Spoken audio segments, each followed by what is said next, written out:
Hello everyone, how's everyone doing today? Hopefully good. I got a couple of issues here. One of them is that I changed computers the other day to see if I can get rid of this problem. I've got a couple of problems. Sometimes it's a video problem, it's an image problem, and sometimes it's a sound problem. It goes into this buzzing mode. And if I get into that mode, please put a note in the comment section so that I can correct it. Okay, that's all I can do for now.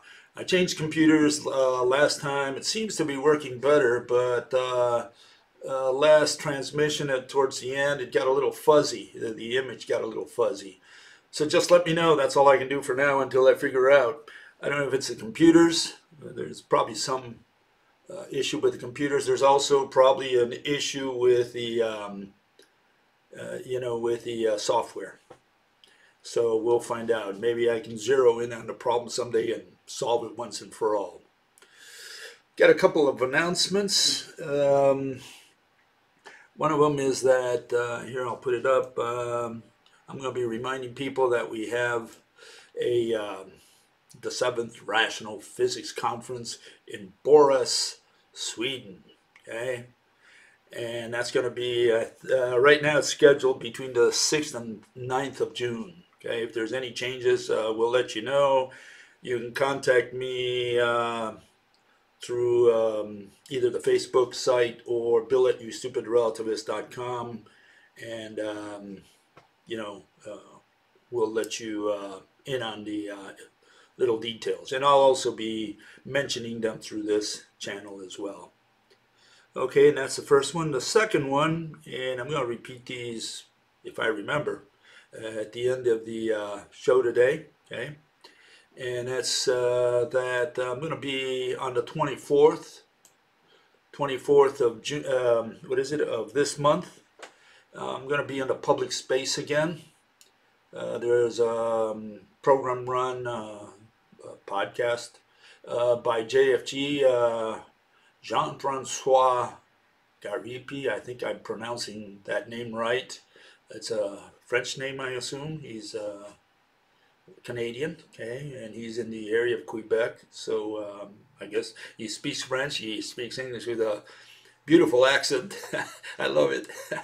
Anyways, I'll be on his program, JFG's program. Peter might join us. They told me he might be there, so it's going to be kind of interesting. And we're going to be discussing black holes. I think that's going to be the subject matter. If we have time, we might go into time, discuss time, and even if we have more time, which I doubt, but we might even discuss energy. Okay.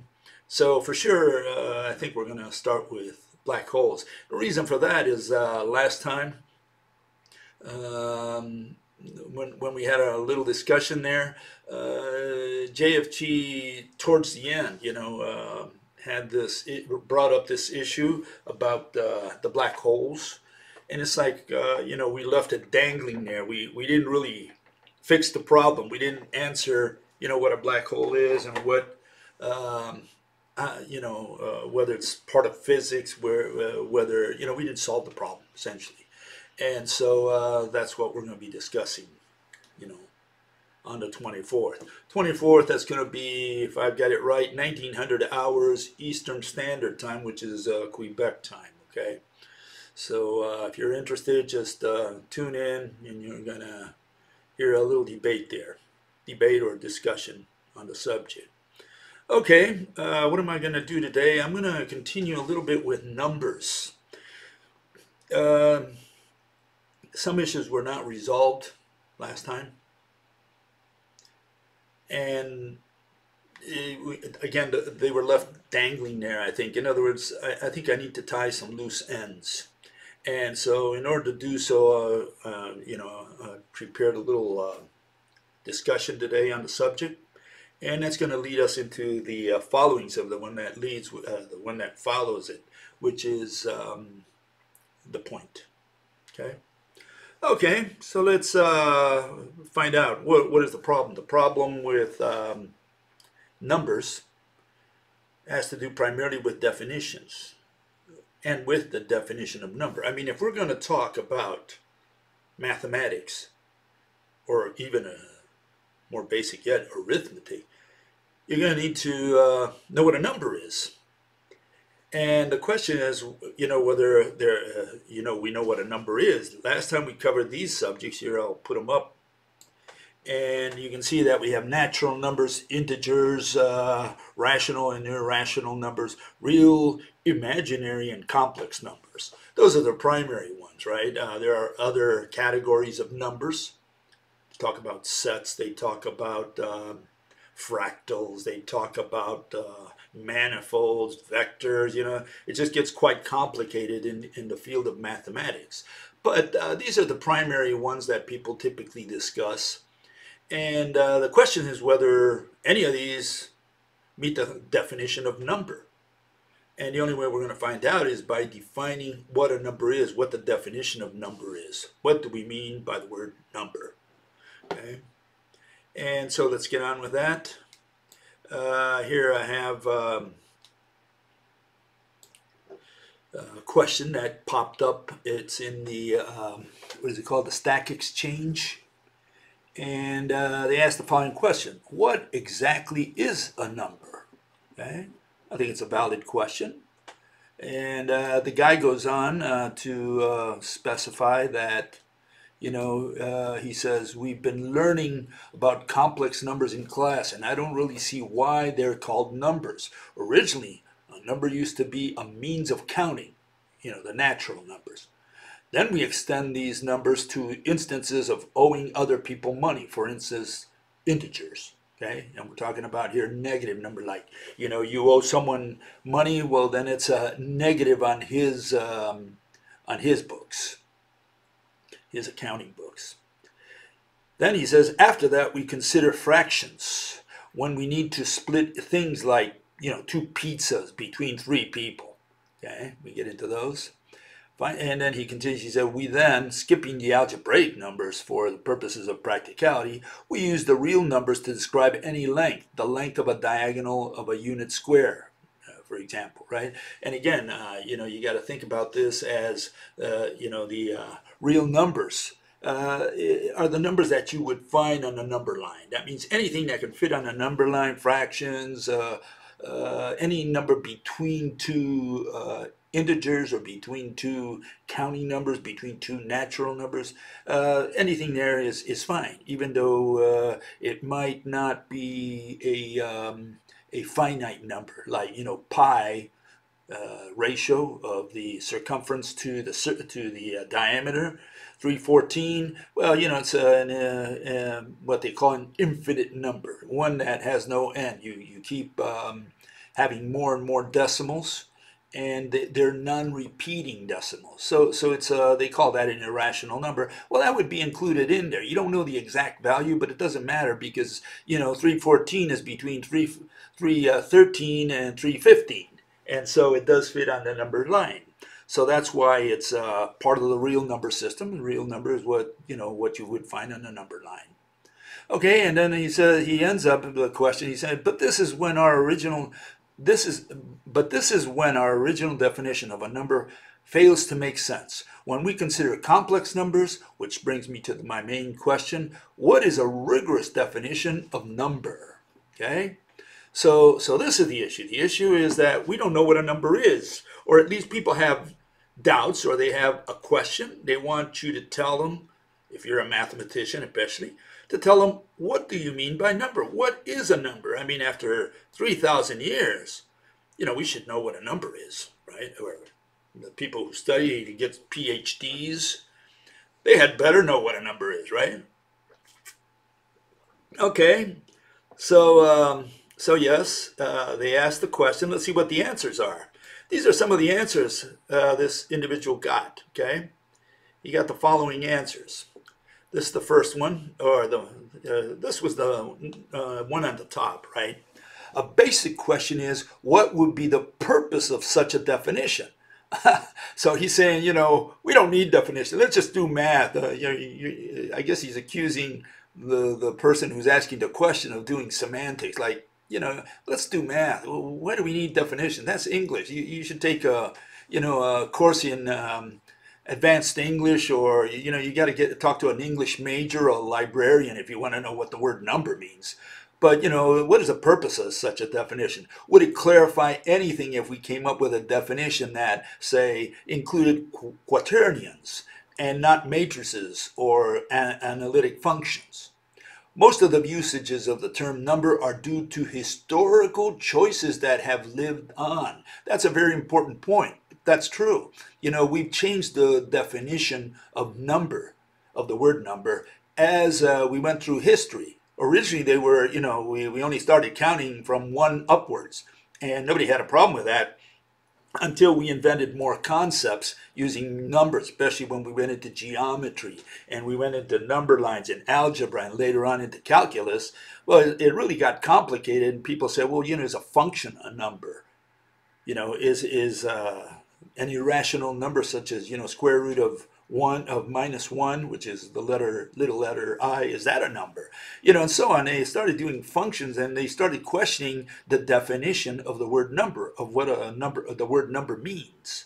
Okay, and he continues, the hardest part of coming up with a definition for number is to exclude. Why don't we call matrices, functions, or other similar things numbers? Things we see as primarily functions are not seen as numbers, but it is hard to exclude them with anything rigorous. In other words, this fellow's answering, we can't really define this because it's become so complicated that, we include everything under numbers, even though they don't have a real definition for the word number. Okay? So that's the first answer this fellow got. Here's a couple more. Okay. Oh, sorry, wrong one. Where is this? Here. Here we get a couple more. And it goes like this. There is no concrete meaning to the word number. If you don't think about it, then number has no concrete meaning. And if you ask around people in the street, what is a number, they are likely to come up with either example or unclear definitions. And in other words, people don't have any idea what the word number is. And we're not only talking about PhDs here, common folk. We're talking about PhDs as well. And you'll see that in a minute. In my thinking, a number is simply an object which satisfies some set of algebraic rules. In particular, these rules are typically constructed to allow an equation a solution. So this fellow, he thinks a number is just what comes at the other end of the equal sign in an equation. You solve it, you get a solution, that's a number. Okay? So that's his notion of number. He doesn't have a definition, but that's his notion, right? In mathematics, you don't really work with objects. No kidding. You work with the properties. So we define an object, for example, a vector, in a certain context, linear algebra, as something that has a series of properties. In the example, you can add them, multiply by a scalar, create a base, and that is what we use. So this is you could call it a practical definition, a functional definition, an operational definition. In other words, however it's used, okay, we'll call that a number. That's what this fellow is saying. And I like another fellow who came on there and says, the best way to explain what property one is referring to is to give examples. In other words, if we're just going to define by giving examples, we have not defined. All we're doing is giving examples. Let me give you a for instance here. Let's say someone says, what does the word object mean for the purposes of physics? And the guy says, well, you know what an object is. It's a tree, a rock, a dog. That's an object. Well, yeah, but you haven't defined the word object. You haven't told me what an object is. So by giving me examples of what properties are, you're not telling me, still what you mean by number, if number is a set of properties, okay? So we still don't have a definition. And here are follow-up answers that came right after that, so you can get an idea where we stand on, and all these people, they have degrees, okay? So I want you to know that.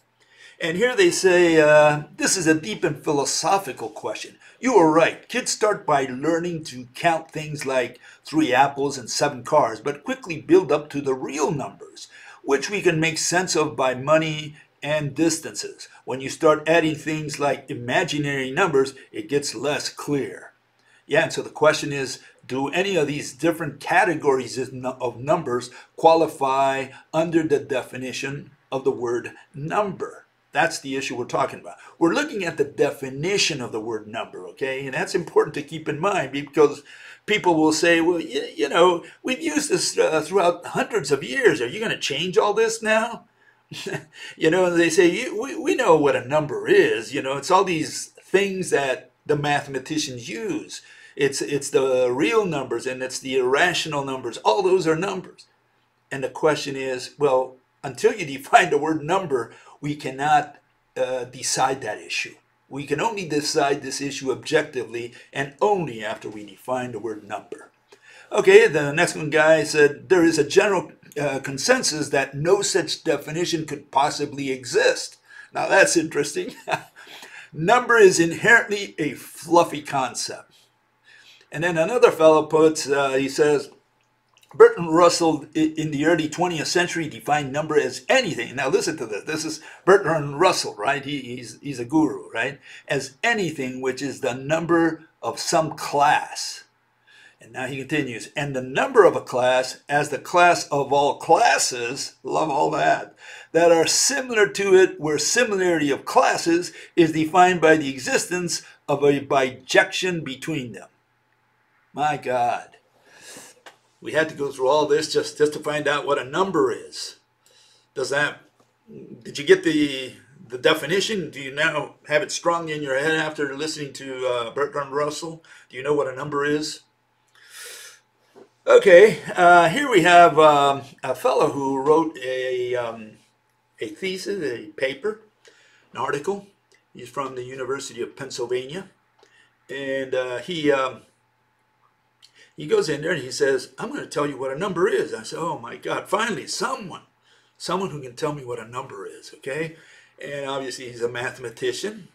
And his paper begins like that. I'm just going to go through the quick part of his paper. I'm not going to go through the entire paper because most of it are examples of, you know, how one type of numbers, as he regards them, turned into other types of numbers. How, you know, the irrational numbers became part of the complex numbers and so on, right?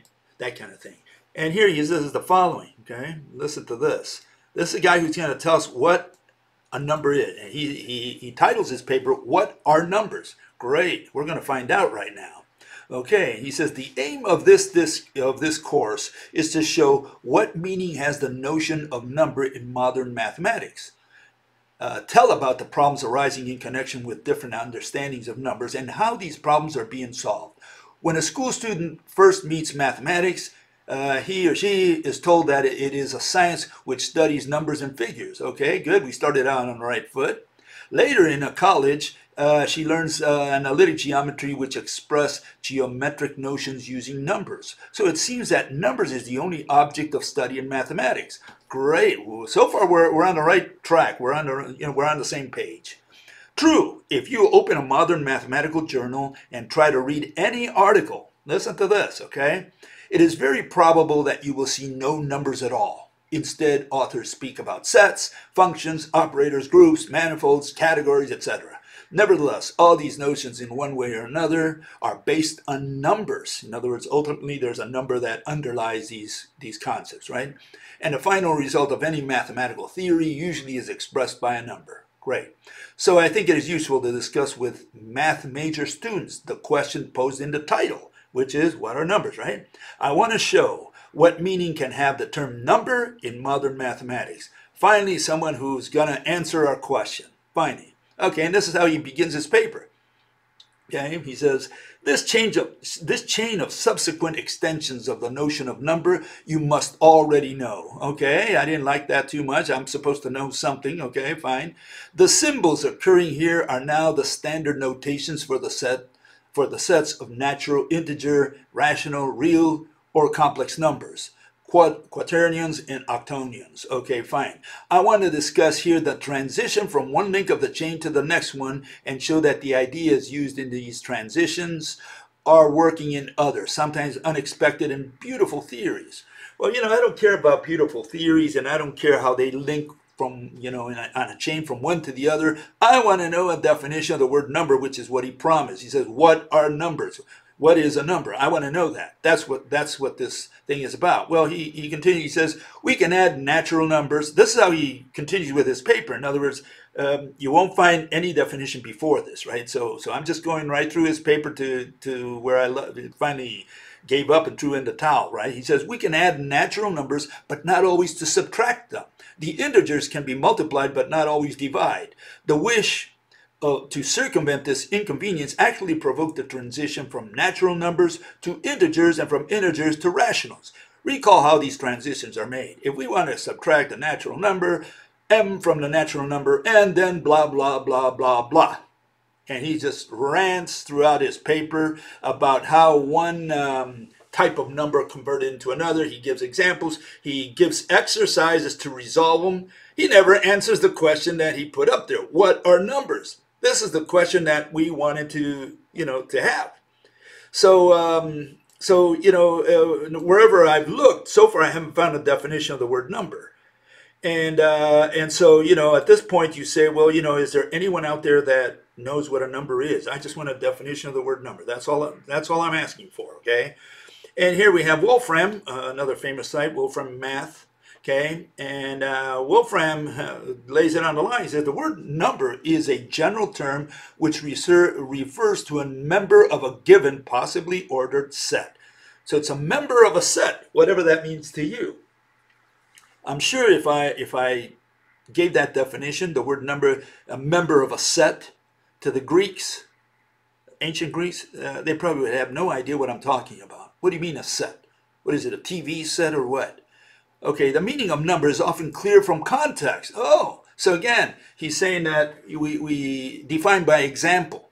Does it refer to a complex number, integer, real number, etc.? Yeah, good question. Does it? We won't know until someone defines the word number. Then we will know. Okay, then we can match the definition against the examples and find out if the examples meet the specification of the definition. But right now, so far, we don't have any. And this is what you'll find under the word number in Wolfram. Okay, wherever possible in this work, the word number is used to refer to quantities. Oh, great! So number is a quantity, which are integers, and constant is reserved for non-integral numbers which have a fixed value. Now, I want to remind you the word integer means that it includes negative numbers and zero as well. So when he talks about integers, it's from negative infinity, as they call it, to through zero to positive infinity. Because terms such as real number, Bernoulli number, and irrational number are commonly used to refer to non-integral quantities, however, it is not possible to be entirely consistent in nomenclature. Okay. So again, after we look at Wolfram, we have no idea still what a number is. And that is quite frustrating there, right? Okay, let's see if the Encyclopedia of Mathematics, I looked it up there. Let's see if these guys know what a number is. Okay, we go in there, the fundamental concept in mathematics, which has taken shape in the course of a long history development. That's what number is, right? It's a fundamental concept. The origin and formulation of this concept occurred simultaneously with the birth and development of mathematics. The practical activities of mankind on the one hand and the internal demands of mathematics on the other have determined the development of a concept of a number. Great, okay, that's how it came to be. What is a number? What are you talking about? The problem of the foundation of the concept of a number, and more broadly the foundations of mathematics, were clearly set out in the 19th century. This problem became a subject of mathematical logic, the intensive development of which continued into the 20th century. That's what they have on the definition of the word number. They have no idea. We don't know yet what they're talking about. What is this mysterious word number that they're talking about? And you might say, well, Bill, you're harping too much on semantics. Let's get on with it. Let's do some mathematics. Let's start using this stuff.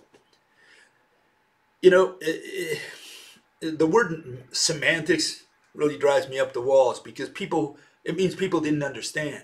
You need to lay the foundations for any discipline. I don't care what you study. You study biology. What is biology about? It's the study of life. You had better define the word life. If you cannot define the word life, you are not a biologist. I don't care what degree they gave you, but you're not a biologist. You're only going to be a biologist if you can at least define the bread and butter of your discipline. If you're a paleontologist, they study extinction. That's what a paleontologist really does. All the rest of the stuff, picking bones and cleaning them, putting them in a museum, that's not paleontology. Paleontology is the study of death.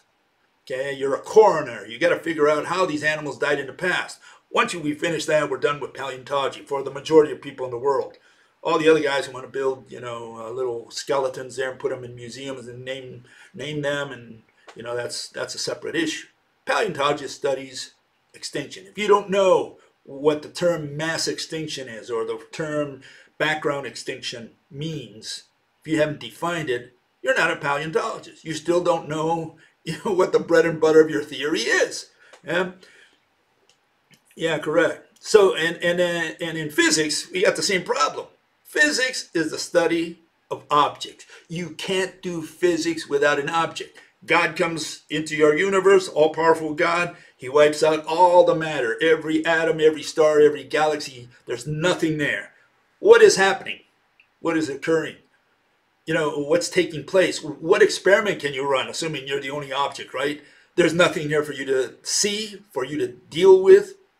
You need objects to do physics. Therefore, the first term, the first word that you must define in physics is the word object. If you don't know what an object is, you're not a physicist. So we have no physicists on planet Earth in the last 2,000 years at least, or 3,000, probably even more, because no one has defined the bread and butter of physics, the word object. And likewise in mathematics, you need to define what a number is. If you don't know what a number is, what kind of mathematics are you doing? Are you going to call everything a number? Is a dog a number also? Yeah, it's a number one. Oh, great. What are we talking about? Are we going to talk about sets? You don't know what a number is, but you're going to talk about sets. You're going to talk about infinity. You're going to talk about zero. You're going to talk about imaginary number, square root of -1. Are you just going to bundle all these and say, well, they're all numbers. They're just different kinds of numbers. No, we need to define the word number if you're going to do mathematics, because it's the foundation, not because I want to do semantics. That's why people accuse me wrongfully and they send me to prison for saying this. It doesn't work that way.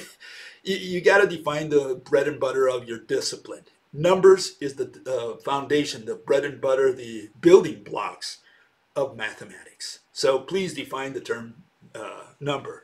And here we have a couple more. I'm just going to go through these two real quick.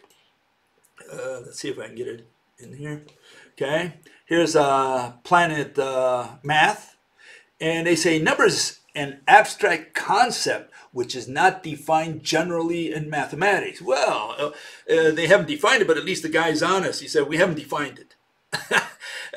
Maybe we used to know in the days of the Greeks what a number was. We don't know what it is after 3,000 years. We have no idea. Part of the reason, what the guy said before, through history, we've created so many new concepts within the field of mathematics that the word number has gotten bigger, bigger, and bigger. It encapsulates or encompasses more and more concepts that we've created. And so now it's very hard for them to come up with a definition that, includes all of these types of numbers. And so they, instead of defining the word number, what they've done is they've gone out there and they say, well, we'll call these integer numbers, and these others we'll call them the real numbers, and these others we'll call them the irrational numbers. The other one we'll call, the composite numbers or complex numbers. And that's the problem. The problem, they haven't defined the word number before they can do that, before they can divide them up into categories. Okay, so it says the numbers can be used for counting. Oh, okay, so they're kind of along my line of thinking. Yeah, you need to, numbers are used for counting, no doubt about that. In mathematics, one can define different kinds of numbers, okay? Usually the numbers which can be thought to be formed by gradually expanding the available system of numbers. So here they're talking about, again, expansion of the notion of what a number is. And of course, they include natural, integers, rational, real, and complex numbers, among others. And there's more, in there. For example, the irrational numbers are missing there for one. And you can put, I'm sure you can find more categories to fit in there. And it says a usual applier of the mathematics and engineer probably believes that there are no other numbers than the complex numbers. Okay, so he might be wrong already, the engineer. Some school book may tell that the complex numbers form the widest possible field. Okay, however, the mathematicians know, they know better, right? That there exist infinitely many extension fields of the field C of the complex numbers. Example, the rational function field C sub x, or the formal Lorentz series field C double subscript x. Okay, that's a different matter if one wants to call the numbers the elements of the last fields. Okay, one of the things that struck me, which I underlined there, the word concept. I'm always interested in anyone who can define the word concept, and so I, wanted to see what these guys had to say about concept, to see if they had finally someone who has a definition for that. And I find that these guys don't even have a definition for that. They were referring to something called a concept lattice. In other words, they related the word concept to mathematics, and they go through all this rigmarole here that you can see all these equations. And by looking at that, you can get an idea why I stopped studying mathematics. I studied many courses in mathematics. I got a minor in mathematics, and eventually I dropped out. I was going to go for a major in mathematics. Finally dropped out because of this. You can see it becomes very, very abstract. You don't need to know what all those little things are. You can see that the wording already gives you an idea that's become very abstract. What does this have to do with anything? What does this have to do specifically with the real world, which is, physics? Physics deals with real stuff. This stuff is too abstract. And so, I just decided not to pursue a career in that field. Okay, so what is my definition? Do I have a definition? And again, I'm not a full-fledged mathematician. I can say I'm a partial mathematician. I did calculus, I did linear equations, I did a whole bunch of stuff out there, right? And at the time, I never thought about it in these terms. I just studied the math and said, oh, okay, yeah, I can do the problems, I can do the exercises and come up with solutions, fine. But I never thought in conceptual terms. What do we mean by number? I had to grow old to get to that point. Okay, it's just the way life works. So what does a number mean, the word number mean to Bill Gates? Okay, here it is. Okay, for the purposes of science, the word number is not a noun, it's not a verb. The word number means to count. It's a verb. Okay, only the natural numbers, or the what are known as counting numbers, those are the ones that qualify as numbers. Those are the only ones that meet the specification of the definition. So, you count, you move your hand up and down. 1, 2, 3, 4, 5, books, trees, rocks, whatever you're counting, it doesn't matter. Seconds on the clock. You move your hand. When you moved it 5 times, we put the number 5, which is a symbol that represents the number of times you moved your hand. All you're doing is adding up one by one the number of times that you moved your hand, and we replace it with something called a number. It's a symbol. You can put any symbol. The last week I showed you, the Romans had different numbering system, which is still used for centuries. 20th century, they put double X. Each X means 10, so they say 20th century. Fine. That was their numbering system. We use 1, 2, 3, 4, 5, the common numbers that we've inherited from the Arabs. And what do these numbers represent? The number of times you moved your hand, because that's what you're doing. You're counting something. And those are the only ones that qualify as numbers. How about the other numbers? The numbers all these people talk about. We have 0. we have infinity, we have irrational number, square root of -1. We have powers, we have fractions, we have decimals, multiplication, division, subtraction, addition. Do any of these qualify as numbers? We talk about sets, vectors, manifolds, fractals. Are these numbers? Do they qualify as numbers? And let's find out. If the definition is counting, then they don't. They don't because counting from 1 upwards, only those numbers qualify as numbers under the definition of numbers that I'm saying. You know, to count, just to count. And you can't count negatively. You can't count to 0. You can't count to infinity. You can't count to square root of -1. There's no such thing. So only those numbers which go from 1 upwards, that represent the number of times you moved your hand, only those qualify under the definition that I'm proposing, which is to count. That's the definition of the word number. It's a verb, not a noun. And here, let me show you this. Here we have a little statement, and that summarizes that. It said, all other types of numbers tacitly allude to or invoke a second number. That's the first problem we have for the definitions we have today. In other words, if you look at negative numbers, it invokes a second unidentified number from which the negative number is subtracted. How about natural numbers? Well, they are the numbers because they do not carry a positive sign in front of them. You know, it's just a number 1. It's not a +1.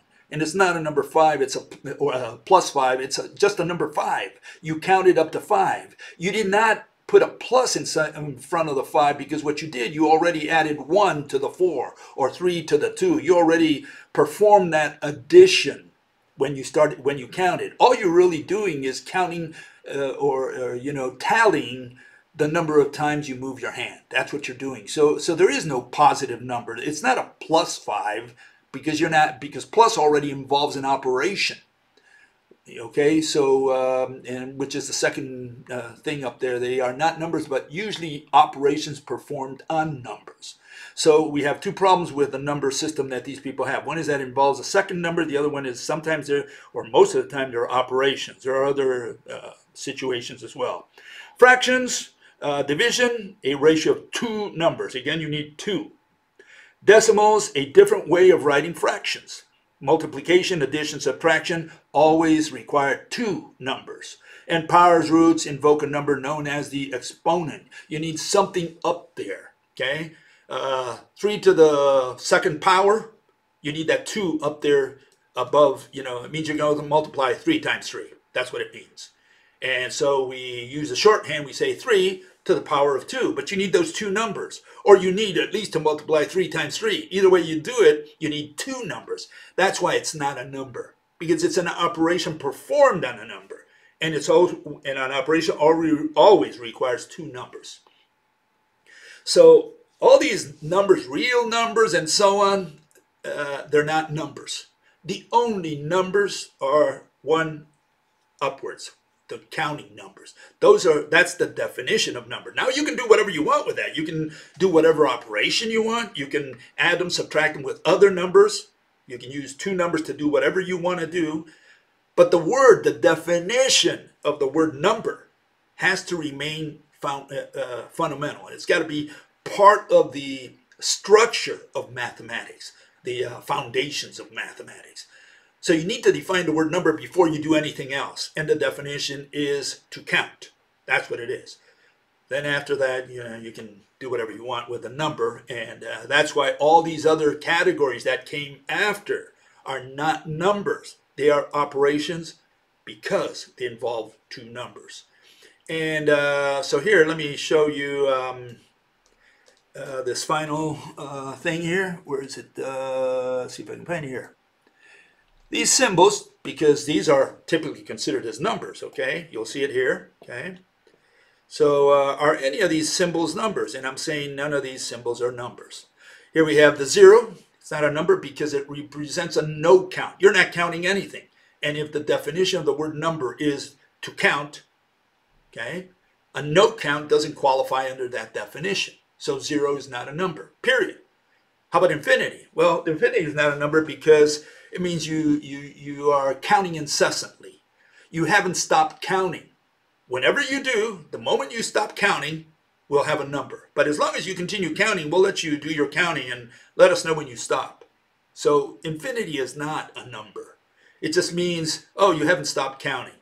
That's all infinity means. Means you, again, but it refers to a verb because it's saying that it's incessant counting. Okay? Either way you go, whether you go to positive or negative infinity, I don't know why they put the positive and negative. I guess the only reason for that is to say, well, one goes in one direction, the other one goes in the other direction on the number line. And then the question is whether you can subtract negative infinity from positive infinity. Well, what number would you get? I guess, if you have positive infinity minus negative infinity, you would think that they're the same number, but they're not because you haven't stopped counting. You don't know if one guy stopped at plus 1,000,000, the other one stopped at minus 1,000. Then, plus infinity minus that 1,000 infinity is not going to be 0. Okay, so plus infinity minus infinity is not 0. And again, that's because they're not numbers. Pi, it's a ratio, so it doesn't qualify as a number. You need two numbers to specify pi. In this case, you're taking the circumference of a circle, whatever length you've got around that circumference, and you're relating it to its diameter. Okay, Euler's number, natural log 2.71828. It's a decimal. It's got decimals in there, and so it's not a number because a number is only an integer. Okay, in other words, it's only the natural number, the counting number. The 2 would qualify as a number. The 2.7, it's already not a number. It's a decimal, it's a ratio, and it's just a fraction that is represented in decimal format. That's all it is. Velocity of light, 300,000 kilometers per second. Not a number because it includes a unit, the kilometers per second. Number 3 is a number. 3 apples is not a number. Okay? Apples already includes a unit. You're talking about something else. You're applying the number 3 to something else. So a number is only when it stands alone, not when it's accompanied by a unit. Again, the little I there, it's the square root of -1. It's not a number because it's an operation, a root in this case, performed on a negative number. Which is not a number to begin with, because -1 is not a number. The 1 would be a number, but not the -1. G, the gravitation here on Earth, that's the symbol we use, 9.8 meters per second square. That's not a number again because it's got a ratio there. The 0.8 is the ratio part. Gravitational constant, same thing. It's got 67259 there. It's also got a unit behind it. Same for Planck's constant, the h. So none of these qualify as numbers. These are operations. These are fractions. All these things that you see there all require 2 numbers, all of them. So they don't meet the definition of number. Okay, and that's all I'm saying. I'm saying first we have to define number, then you can do whatever you want. You can use them. I'm not saying you can't use them in an operation. I'm not saying that you can't add or subtract and all that they've done in the last 10,000 years is nonsense. No, I'm just saying let's define the word number so that we know what a number is, because we need it for the foundations of arithmetic and we need it for the foundations of mathematics. I'm saying number is just the verb to count. Boom, boom, boom, boom. Counted 4.